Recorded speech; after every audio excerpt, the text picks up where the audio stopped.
तो जिसकी तलाश में हम थे, फाइनली हम गाइस वहाँ पहुँच चुके हैं। ये है छोटा ताजमहल।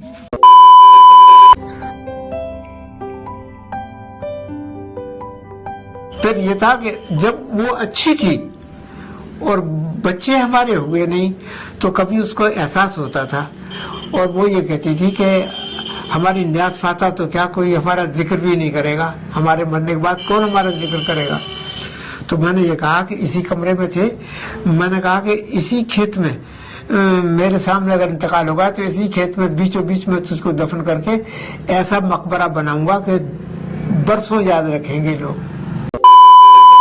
तो हे गाइस, अस्सलाम वालेकुम, नमस्ते, सत श्री अकाल। कैसे हो गाइस? उम्मीद करता हूँ आप लोग अच्छे हो गए। तो गाइस आज हम चलते हैं देखने के लिए छोटा ताजमहल। जी हाँ गाइस, छोटा ताजमहल जो कि जिला बुलंदशहर कस्बा डिवाई के ही एक गांव में बना हुआ है। छोटा ताजमहल जो एक बड़े मियाँ ने बनाया है, जिनका नाम है फैजू अहमद कादरी साहब, जिन्होंने अपनी वाइफ के मतलब याद में बनाया है। जो वाइफ उनकी बोलती थी कि हम मर गए, हमें कोई याद नहीं करेगा, क्योंकि उन पे कोई औलाद नहीं थी। तो उन्होंने अपनी वाइफ के लिए बनाया और अपने लिए भी उन्होंने उसी में कवर बना दी। तो दोनों की उसमें कवर है। मैं उनसे एक बार मिल चुका हूँ, जो बड़े मियाँ थे फैजू अहमद कादरी साहब। उनसे मैं मिला था शायद सन 2016 में, क्योंकि मैं एक बार जा चुका हूँ। मेरे वहाँ की फ़ोटो भी हैं। उस टाइम पे मेरा कोई चैनल नहीं था, तो कोई वीडियो बनाने का प्लान नहीं था।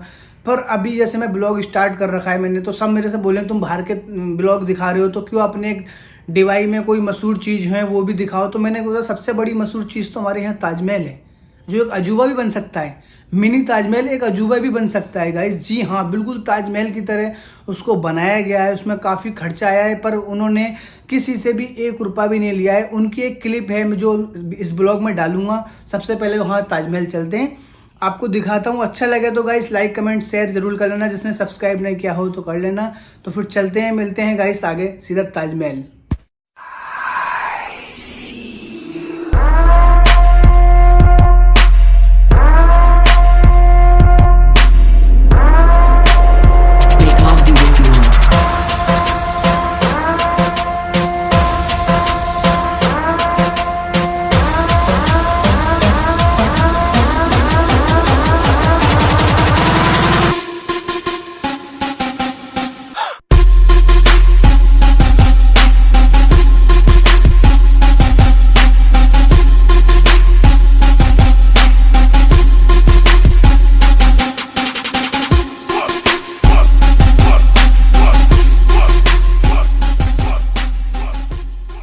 तो जिसकी खोज में गाइस हम लिख लेते हैं डिवाई से। ज़्यादा दूर तो नहीं है, क्योंकि डिवाई में ही लगता है ये गांव, जिसका नाम है कसेर। 5 किलोमीटर लगभग ये लगता है। कसेर 5 किलोमीटर है डिवाई से। तो जिसकी तलाश में हम थे, फाइनली हम गाइस वहाँ पहुँच चुके हैं। ये है छोटा ताजमहल, जो कि सन 2012 से बनना चालू हुआ था। अभी तक फ़िलहाल नहीं बन पाया है, क्योंकि जो बड़े मियाँ थे फैजू साहब वो ख़त्म हो गए हैं। तो अब शायद अखिलेश यादव की सरकार में बोला गया था कि हम इसे बनवाएंगे, पर अभी तक कुछ नहीं बना है। तो जैसा भी आपको और अंदर लेके चलते हैं, जितनी हमें जानकारी मिली है वो सब आपको मैं बताने की कोशिश करूँगा। तो गाइस अंदर जो लास्ट में गेट है उसमें लगाया हुआ है ताला, क्योंकि इसके अंदर उन दोनों की जो फैजू साहब हैं उनकी भी कबर है, उनकी वाइफ की भी कबर है। दोनों की कबर मैं आपको दिखाने की कोशिश करता हूँ। अगर आपको दिख जाए तो मैं दिखाने की कोशिश करता हूँ। अंदर नहीं जा सकते, क्योंकि अंदर दोनों कबर हैं और पब्लिक ज़्यादा केयर नहीं कर पाती है। इसकी वजह से ही दोनों को मतलब यहाँ पे ताला लगाया गया है गाइस। कुछ इस तरह से अंदर से ये दिखने वाला है। ये मैं आपको दिखाने की कोशिश कर रहा हूँ गाइस। ये है, इसमें दोनों की कबर हैं। तो गाइस यही है, कुछ इस तरीके से बनाया गया है। मैं इसके कुछ आपको सिनेमेटिक लुक में दिखाने की कोशिश करूँगा। यहाँ पे ये नहीं बन पाया, पर अब देखो क्या होगा, क्योंकि वो तो दोनों ख़त्म हो गए हैं। तो अब कोई शायद है नहीं इनका, जो बनाने वाला होती, औलाद होती तो शायद बनाने की कोशिश करती। अखिलेश यादव के साथ में इनको फ़ोटो भी लिया गया था, मतलब जैसा भी था कि हम इसको बनवाएंगे, उन्होंने बोला भी था, पर उसका कोई अभी तक रिस्पांस नहीं मिला। मतलब कुछ भी जानकारी नहीं मिली कि बनेगा नहीं बनेगा। तो गाइस उम्मीद करते हैं, और आप लोग भी दुआ करना, हम भी दुआ करेंगे कि ये जल्द से जल्द बन जाए।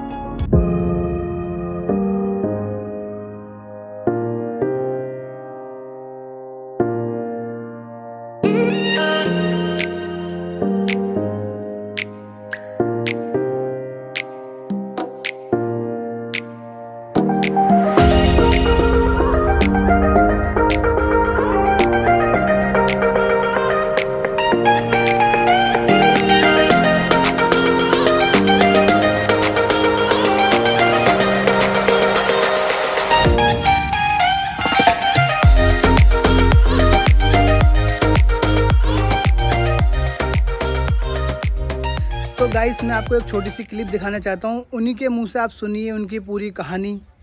और पूरी कहानी सुनना ज़रूर गाइस, ताकि आपको पूरी तरह से पता लग सके।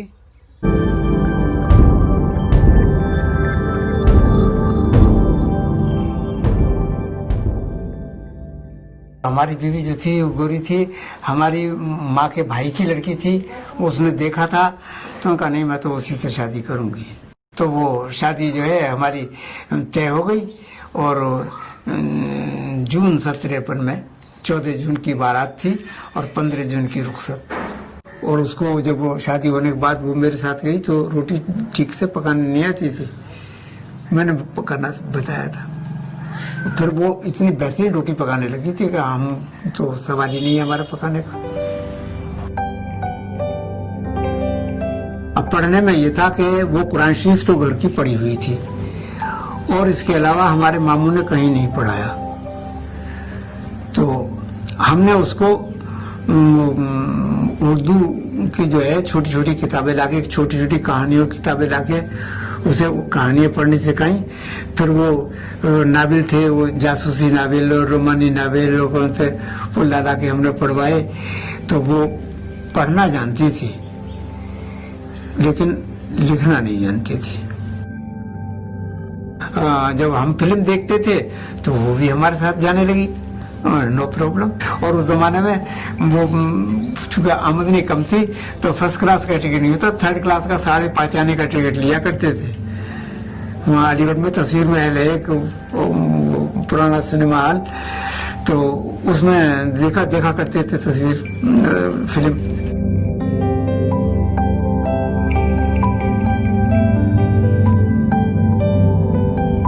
अब ये है कि भाई उनका साथ रहा और साथ हमारा हंसी खुशी कटा। कभी कोई ऐसी बात नहीं हुई जिसमें के नज़ा हो। फिर ये था कि जब वो अच्छी थी और बच्चे हमारे हुए नहीं तो कभी उसको एहसास होता था और वो ये कहती थी कि हमारी न्यास फाता तो क्या कोई हमारा जिक्र भी नहीं करेगा, हमारे मरने के बाद कौन हमारा जिक्र करेगा।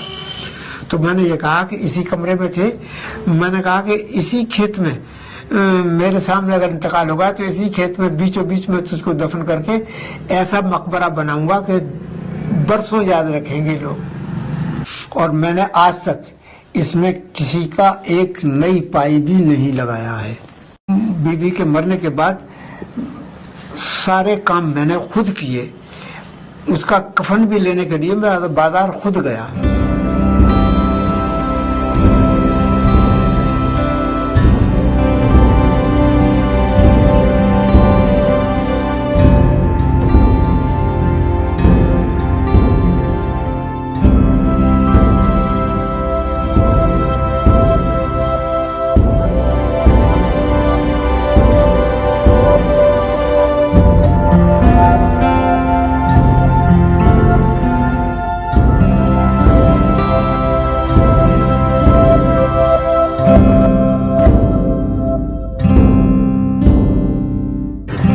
बुनियाद जो है 10 फीट गहरी है और 27 इंच चौड़ी और एक कंक्रीट की है ये। उसके ऊपर ये जो है ये 15 इंच चौड़ी है।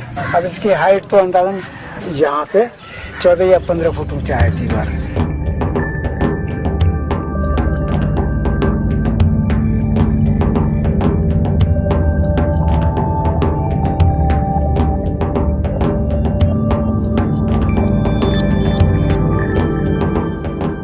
और वो जो कब्र एक बनी हुई है और ढकी हुई है उससे, तो वो तो मेरी बीवी की कब्र है। और बाकी जो खाली जगह है वो मैंने अपने लिए छोड़ रखी है कि अगर मेरा इंतकाल हो तो मुझको यहीं दफन किया जाए। हमारी शादी के बाद हमारी बदकिस्मती की ये कि हमारे कोई औलाद नहीं हुई।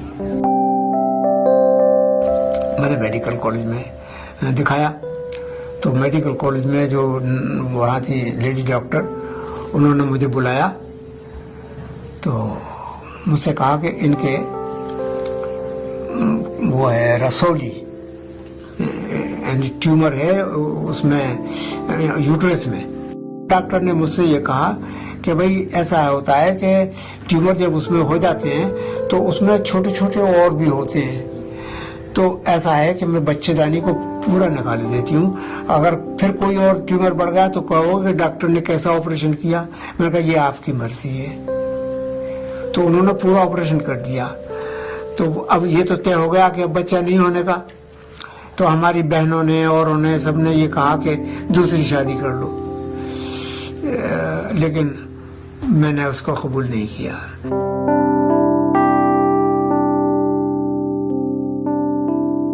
बस एक कसक दिल में रह गई कि मरने से पहले जब उसका दूसरा कैंसर हुआ गले का, उसमें बोलना बंद हो गया।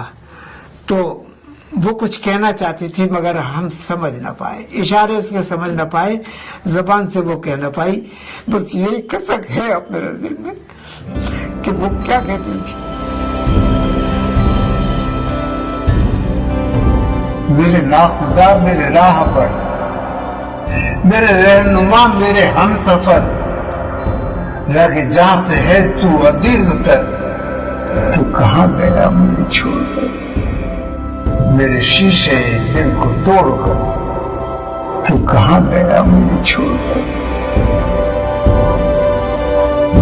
उम्मीद करता हूँ आप लोगों को ब्लॉग अच्छा लगा हो तो लाइक कमेंट एंड शेयर ज़रूर करना। जिसने सब्सक्राइब नहीं किया हो कर लेना।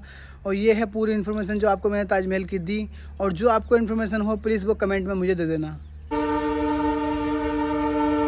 तो गाइस ताजमहल के पास में ही मेट्रो मेरे मुँह से निकल रहा है, रेलवे स्टेशन है, रेलवे स्टेशन जी। तो ये हमारे भाई हैं जुनेद जो कसेर के ही रहने वाले हैं। मैंने इनसे थोड़ी बहुत जानकारी ली, जो आपको मैंने बताया सब इन्हीं से जानकारी ली।